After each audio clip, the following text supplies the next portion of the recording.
بسم اللہ والصلاة والسلام علی رسول اللہ اما بعد۔ لاکھوں کروڑوں درود ہوں نبی اکرم صلی اللہ علیہ وسلم کی ذات اقدس پر۔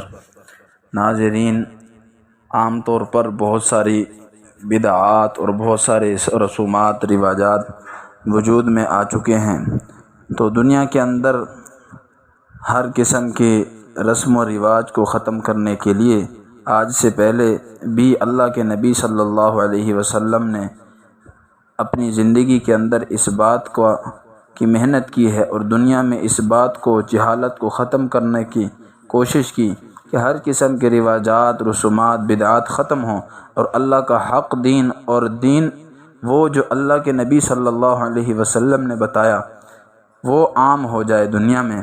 تو اللہ کے نبی صلی اللہ علیہ وسلم نے جو طریقہ بتایا ہے، جس چیز کا حکم شریعت نے دیا ہے اور جو طریقہ بتایا ہے کہ اللہ کے حکم کو کس طرح پورا کیا جائے، تو اس کے اندر دنیا آخرت کی خیریں ہیں۔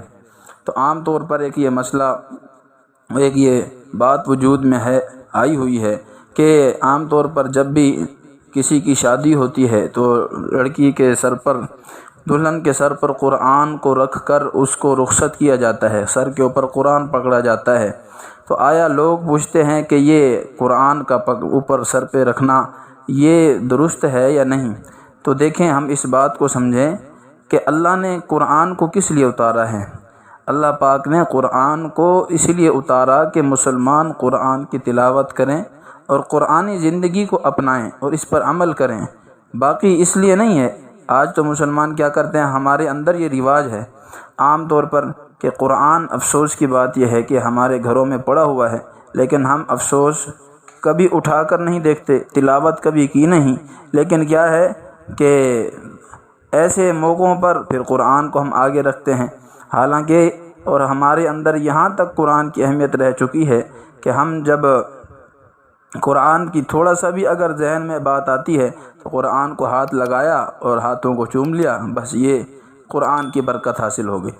حالانکہ اللہ نے قرآن کو تلاوت کے لیے اتارا ہے اور عمل کرنے کے لیے، اس پر عمل کیا جائے۔ اللہ نے جو احکامات، اللہ نے جو شریعت، جو دین کے احکامات، تقاضے مسلمانوں کو دیے ہیں تو ان کو پورا کیا جائے۔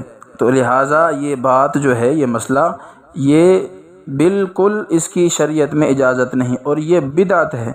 دین کے اندر کوئی نئی چیز کو وجود دینا، اس کو بدعت کہا جاتا ہے۔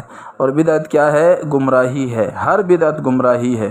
تو اسی لیے ہم ان ساری چیزوں سے بچیں، ان چیزوں سے ہم اپنے آپ کو بچائیں تاکہ دین کے نام پر ہم بدعت میں مبتلا نہ ہوں اور اللہ اور اس کا رسول ہم سے ناراض نہ ہو جائے۔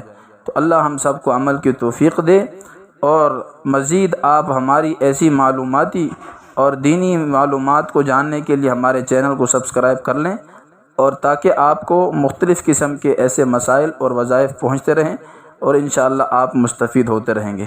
اللہ ہم سب کا حامی و ناصر ہو۔